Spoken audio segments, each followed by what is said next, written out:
Hello and welcome back to a Book a Day podcast, where we discuss books, tell stories, and explore the world of literature. As you know, this week I am narrating some short stories from India, written in various Indian languages and translated into English. Today I am in the land of Tamils, and the short story was originally written in Tamil and translated into English. The story is called Brahma Vriksha and it was written by Prapanchan.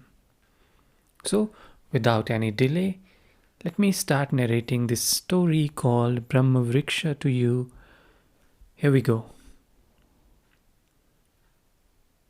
We moved into our newly built house. Surprisingly enough, there was a patch of vacant space in front of the house. It looked as though a 4 cubic cloth was spread out there. We discussed endlessly about how to use it. In accordance with the custom of giving respect to the elders in the house, we first asked Granny about it. She advised that we could purchase a cow, tie it there, and rear it, the traditional view.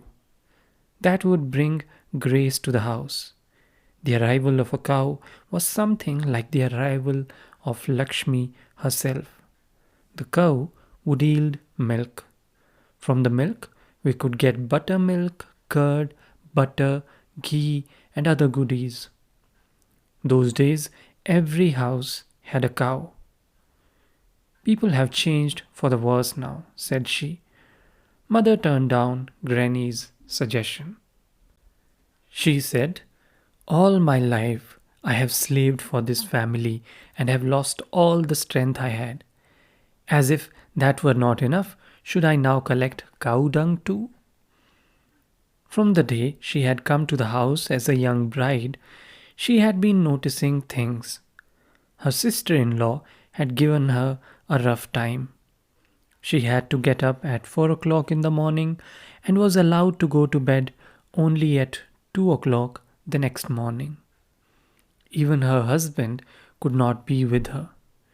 She was not given silk saris on auspicious occasions. When all sorts of people were adorning themselves with diamonds, she was not able to wear even gold ornaments. On occasions of marriage, she would feel ashamed because of all this. Thus, she mused and finally came back to the world of reality. She said, we can have a vegetable garden, plant ladies' fingers, brinjal, tomato, and other plants. These would be useful for making curry. We could even plant coriander. My younger sister, Sundara, opposed this suggestion vehemently. She was a student of home science, a friend of hers, and had jasmine, kanakambaram, and rose in her garden. If these flowering plants were cultivated, she could gather the flowers and adorn her hair with them. That would be a pleasant sight for all, she said. Flowers are wonderful. One should, after all, know how to enjoy beauty. Brinjal and in ladies' fingers were useful only for eating. Man did not live on food alone. Sundara lived on dreams. The assembly dispersed without coming to any decision. All of us had many things to think about and do. It was evening. 2 days later, Father called us and told us that we could plant a Murungai branch in the vacant space. He gave us convincing arguments for his decision. Among trees, the Murungai was the best. Its roots would not snake all over and pull down the compound wall or the foundation of the house. It would not fill up the entire space. Among greens, the Murungai leaves were the best in quality. They were a very good expectorant. They also contained calcium. She could prepare sambar with the fruit. Its aroma would enchant the entire village. You could make tamarind sauce too. Also, curry with coconut gratings. The tree would add beauty to the front of the house and provide a good canopy of shade. The heat of the sun would not come anywhere near the room by the roadside. The room would always remain cool. Father really likes murungai. I do too. Mother, however, has no preferences. Next morning, the son of my father's friend brought over a murungai branch. He woke up father and gave it to him. By that time, we were already up and were talking and having coffee. It was a Friday. Mother had taken her bath and had tied a towel to the end of her hair to drain the water out. Her face held a faint smile. She looked all the more charming. Coffee was served to the boy who had brought the murungai branch. Father went in to take his bath. He usually took 30 or even 45 minutes to finish his bath, but that day he finished it very soon. He came out, water dropping, and a towel wrapped around his middle. Father had a silk dhoti and a silk towel. He used to wear these on occasions such as our grandfather's death anniversary and other auspicious occasions. Its color was neither yellow nor brown, but somewhere in between the two. The border was green and a span in width. When the rays of the sun fell on it, it sparkled. The dhoti and the towel would be used only on 10 or 12 days a year. The rest of the year, they would be folded and kept away in the almirah. They had a special smell. Whenever they were taken out of the almirah, the scent of camphor would permeate the entire place. When father was surrounded by that scent, I used to like him very much, as though that day was special. Father had the dhoti around his waist and the towel thrown over his shoulder. The murungai branch had been cut only a few minutes earlier. Sap was surging from it. The fresh smell of the green tea emanated from it. The thin outer skin had been crushed, and I could see the green inside. Father dug a hole and set the branch firmly at the center of the vacant space. Mother helped him in planting it. When she bent down to hold the branch, the back of her shoulder became wet because of the towel tied around the coil of her hair. I was watching the fun of all this. Sundara ran, brought a bucket full of water, and poured it all around the branch. Mother went to the neighbor's house, brought some cow dung, and placed it on top of the branch. All through the morning, the murungai remained the subject of our talks. Father and I went to our offices late that day, as did Sundara to her college. For the next few days, we completely forgot about the murungai branch. None of us felt as if the murungai had come into our lives. One morning, Sundara woke me up from my deep sleep. She was agog with excitement. "You devil! Why do you pester me at this early hour?" I said. "Anna," she said, "come and have a look. The murungai branch has sprouted." Instantly, I sat up. Both of us rushed to the wondrous spot.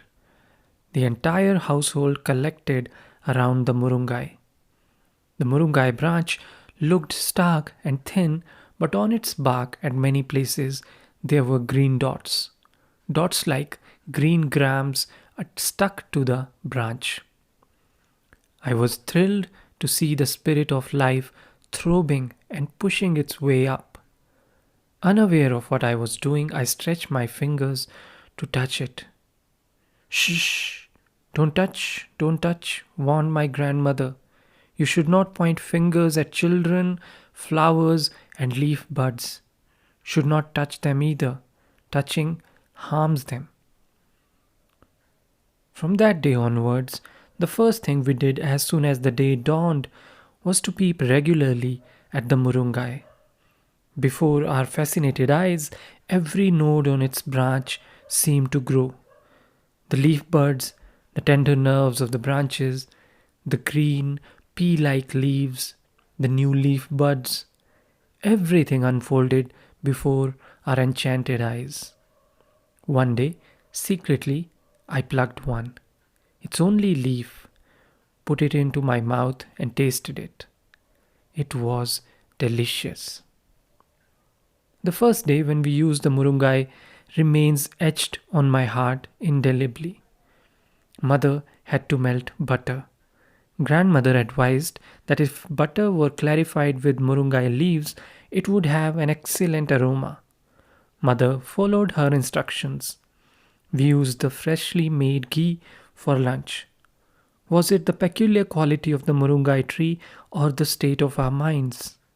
The ghee had a special taste that day. The leaves in the ghee were delicious. The tender leaves of the murungai. Ah! But the thought that mother should have plucked them thus and used them disturbed me. The murungai branch reminded me of Sundara because of the manner in which the sapling had grown into a full-sized tree. Mother had given birth to Sundara at a time when the best part of her life had been nearly over. There is a difference of 15 years between Sundara and me. I had seen Sundara from the days of her childhood. I had seen the green tree from the very day it sprouted up. As a child, Sundara would turn on the mat and, seeing only a portion of my leg, would cry. This was her signal to me that she wanted to be lifted. The tree swayed its small twigs in the breeze and drew me towards itself. A new skirt and blouse were stitched for Sundara on the day she went to school for the first time. Time passed. In the dry, desiccated branches there appeared bunches of green fruit. Sundara matured. One day she was seated and garlanded in the middle of the hall. Her smile expressed her shyness. She ate puttu and kali, and the usual rituals were performed. All these scenes of Sundara and the Murangai passed through my mind one after the other. When I took the cycle and started to go to office, the Murungai would wave its arms at me. It always appeared as though it was about to talk. Our conversation needed no words. Feelings were enough.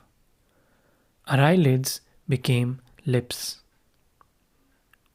When Sundara occupied the chair in the middle of the hall, so did the Murungai. Between its legs, shadows gathered. Father and I decided to lean our cycles against the tree. In the noonday, when there was heat, I would place my easy chair below the Murungai and lounge on it. In the soft breeze and the delight of the shade, I lost all track of time. It had become a matter of routine for me to read and write under the tree. Until darkness set in, my reading and writing would continue under it. Away from it, I just could not perform these simple tasks. My college days were spent on the banks of the Kaveri. It was an ancient tiled house. I learnt Sanskrit here. Like the people of those days, the houses too were big. There was a broad veranda and a courtyard in the middle. Inside the house, our teacher had a Murungai tree. It was under this beautiful tree that I had my schooling. I always thought that if the tree had a tongue, it would have recited Rama Shabdam or Godastuti in a mellower tone and with a deeper devotion than I did. Sitting under its shade, countless students had been initiated into the world of learning. One day, our teacher told us that the Murungai was actually a Brahma Vriksha. Its barks, roots, leaves, and other parts add to man's potency, the vital force that has perpetrated the human race. Brahma is the lord of creation, so also is the tree, hence, it is known as Brahma Vriksha. From that day onwards, whenever I looked at the tree, I saw in it the four headed Brahma. The teacher and all the children grew in the shade of the Brahma Vriksha. A bridegroom was chosen for Sundara. She too liked him. The marriage was celebrated soon after. When she left the house with her husband, she wept, as did father, mother, grandmother, and I. Separation from relatives is always painful. I knew that among the loved ones Sundara would miss, the Murungai tree would occupy the pride of place. As days passed, women began to frequent our house. They were women of mother's age, women from the opposite house, the next house, and the third and fourth houses. They were a varied flock. They would be mostly stout or very thin because of their age. When I entered the house, they would pass me by in a hurry. Their body odor would hit me right in the nose. The pungent smelly smell of chili powder, the smell of coriander, the odor of the dirt, the stink of unwashed bodies, the stench would assail my nostrils. Unfailingly, each of them would clasp in their hands either a bunch of leaves or a fruit. Pretending that they had come for something else, they would appear highly elated, laugh, and chit chat until mother plucked the fruit and gave them some. Mother was not the type to go to neighboring houses to gossip. She was not interested in that. Therefore, women had slighted her earlier. But now they came to her because of the Murungai. All those who used the leaves of our tree told us that they tasted like honey and that the fruit was sweet. Mother would take it as a compliment to herself. The tree's aim appeared to be to touch the sky. It had neither a thick growth nor was it stout or strong.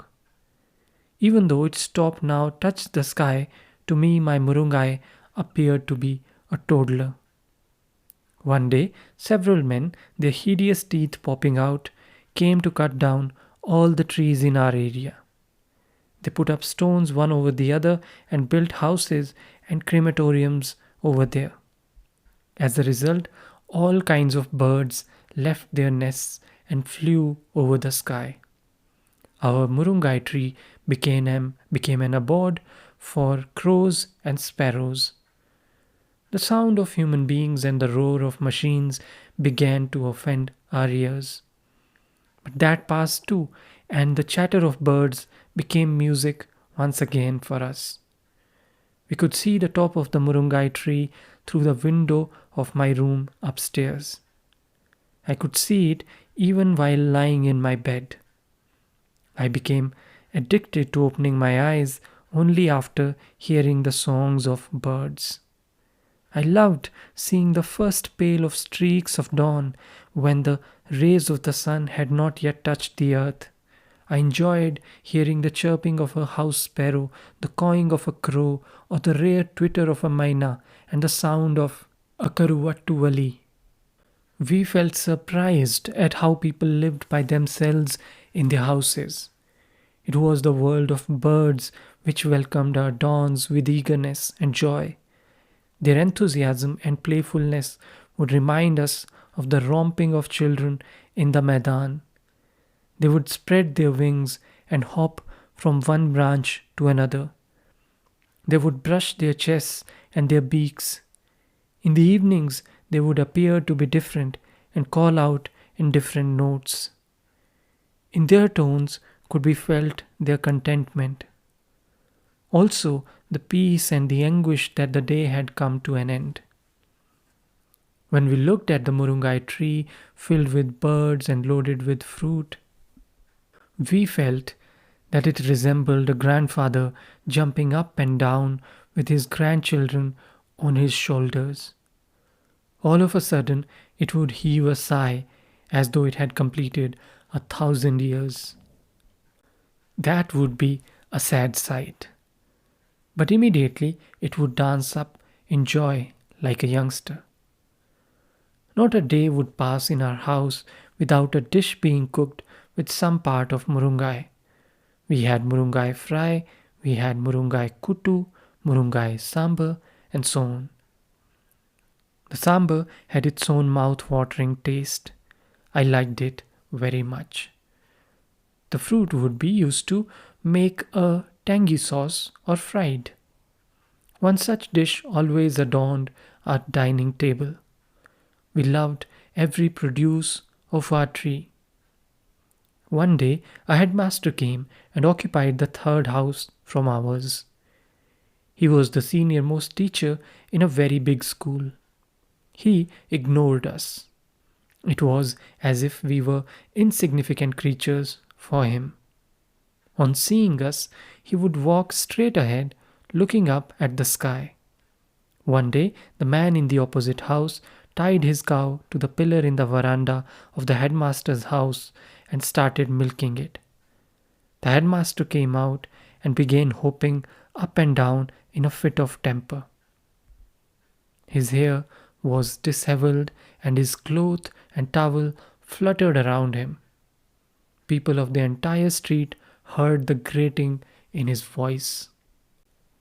Another day, he came to see me. He was in his official dress. We chatted about the declining standards of everything, from modern education to cinema to flower machines to family planning, all in Elizabethan English. No, that is wrong. He alone talked. Finally, he exclaimed, "Hey, a murungai tree!" There seemed no need for me to confirm his statement. I plucked some fruit and leaves and gave them to him. He had a fine set of teeth. Monsoon arrived. It had now become impossible to sit under the murungai tree in the evenings. There would be a sudden downpour of rain. Nature did not fail in her duties. There was a chill in the air, and it was more pleasant to sit inside the room. The mud road became wet and marshy. One had to be careful while walking. Often the wind would roar and lash about, hindering daily life. Wild winds swept past our village. One day, as I was leaving for office, it started to rain. A strong whirlwind swept past. Windows rattled violently, making us afraid. And then, just as suddenly as it had erupted, the whirlwind stopped. There was perfect calm as I returned home for lunch. In front of our house, I saw a huge crowd of children and old people. The murungai tree lay stretched across the entire streets. Its twigs appeared like slender fingers beseeching help. People flocked around it, tearing out as much as they could of the leaves, fruit, and branches. Even while we were watching all this, the place where the tree stood was tidiness itself. Mother, father, and grandmother were standing a little further away, their faces distraught. I took the cycle and stood it at its usual place, a habit I had acquired since the tree had come into our lives.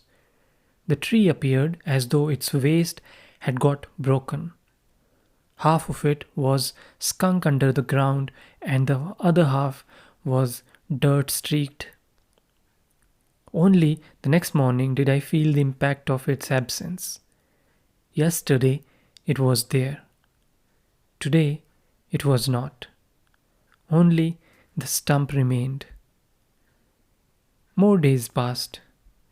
One day, I came down from the upstairs for my morning coffee and, as usual, stood by the murungai tree. A miracle was waiting for me there. From the stump of my ravaged tree, a small sprout peeped out. It was life. And so the story ends. Such a simple and beautifully written story. I hope you enjoyed it, and I hope you'll get a chance to read it once again on your own if you get any opportunity. So, with that, I will take your leave and we will continue exploring more stories and more books on this podcast. Thank you very much for listening. Do not forget to subscribe if you haven't. Thank you very much.